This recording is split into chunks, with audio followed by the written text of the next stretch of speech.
Let me start here. For the first time in living memory, the guns have gone quiet in Gaza. Hostages that have been held now for over 2 years have just walked free. And for the very first time, not in decades, but perhaps a millennia or two, the descendants of Abraham, Isaac, and Jacob have signed something that might resemble more than just a ceasefire.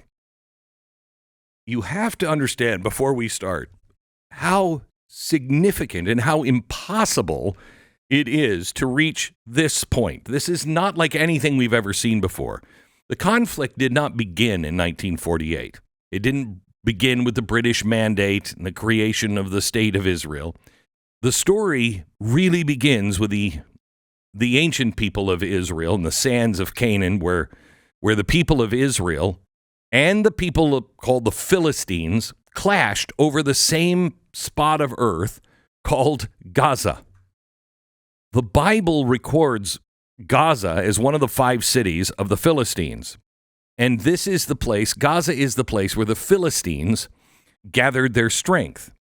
It was in Gaza that Samson, the judge of Israel, was betrayed, captured, blinded, and paraded through the streets as the Philistines mocked him, much like you saw on October 7th.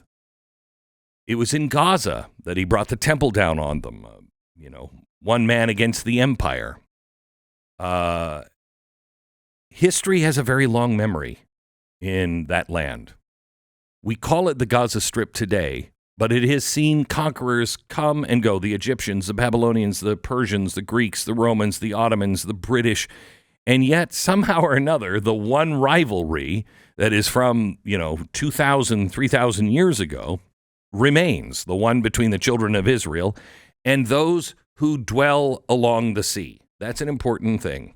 Palestinians of the ancient world, in biblical context, are different than the Palestinians.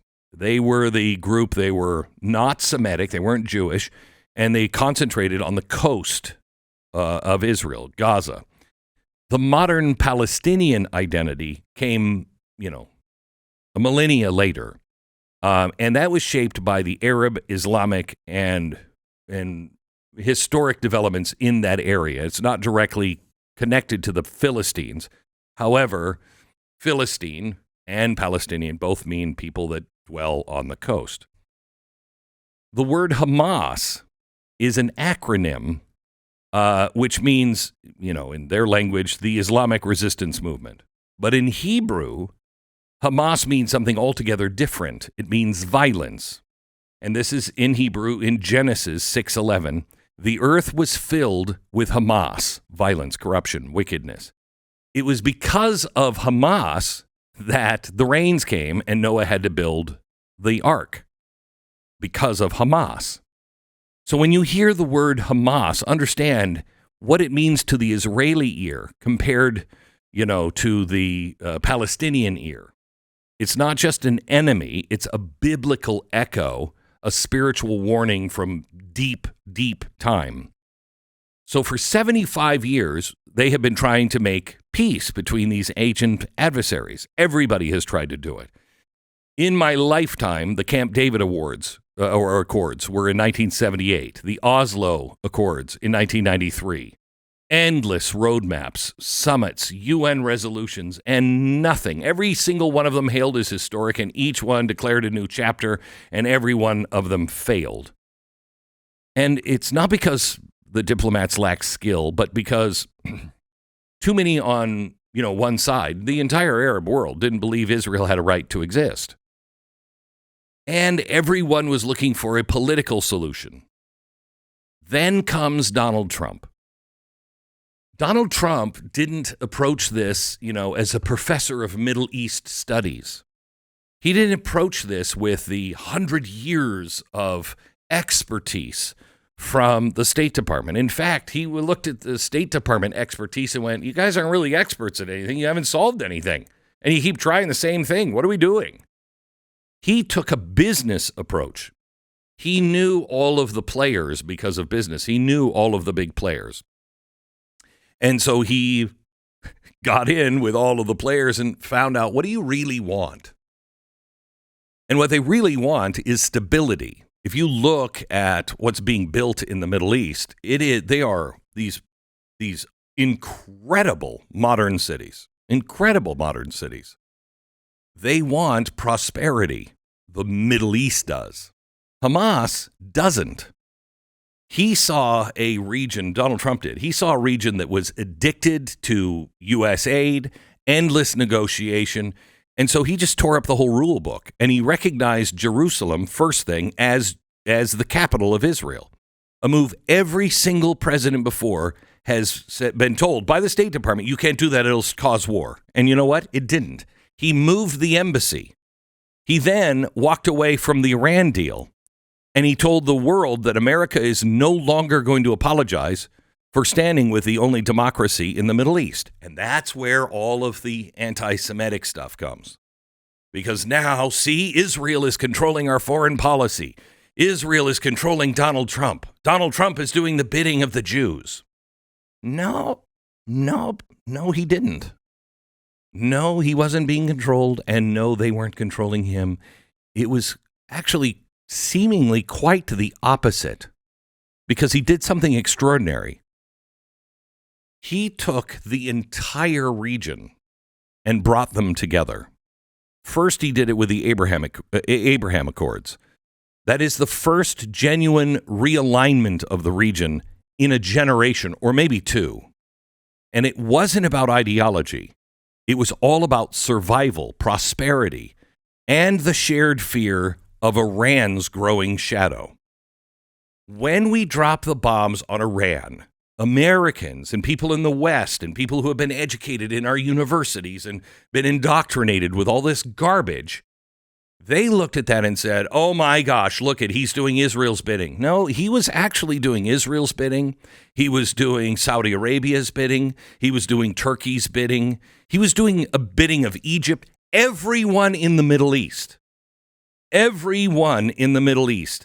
hates Iran. They know how dangerous Iran is. They wanted somebody to put Iran in its place. So when Donald Trump did, the Middle East, the Arab world, celebrated. Now, not all of it, but a lot of it. The ones that are now at the table. He did something else. He proved himself to be an honest broker and not doing the bidding of just Israel. And I would love to hear all of the people who are now standing up and saying, see, we're just a puppet. I would love for you to understand. I would love to hear your explanation of this. When Israel went after Qatar, which I don't have any love at all for Qatar, but they went after Qatar. And that was going to blow this whole thing up. What happened?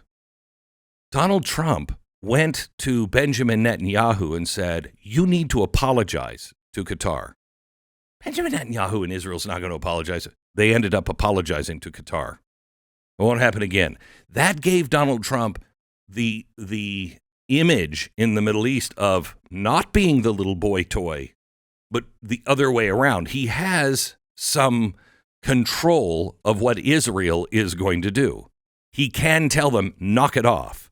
Then when everybody came to the table, the Middle East all came to the table and said, okay, we'll handle Hamas, you handle Israel. So they got Hamas to the table and said, you're going to take this, and we're going to guarantee the peace.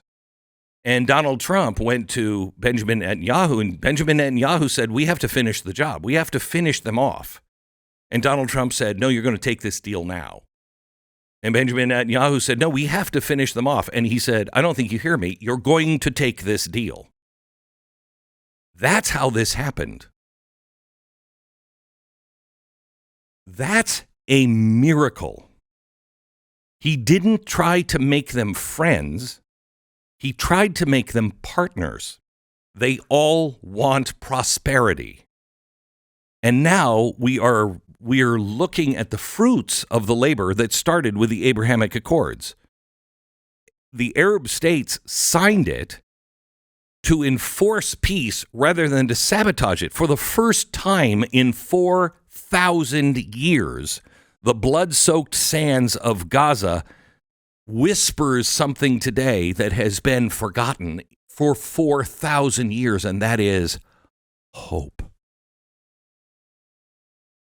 If it holds, even if it holds for a year, 5 years, 10 years, it means centuries of hatred has been overtaken by something stronger than hate.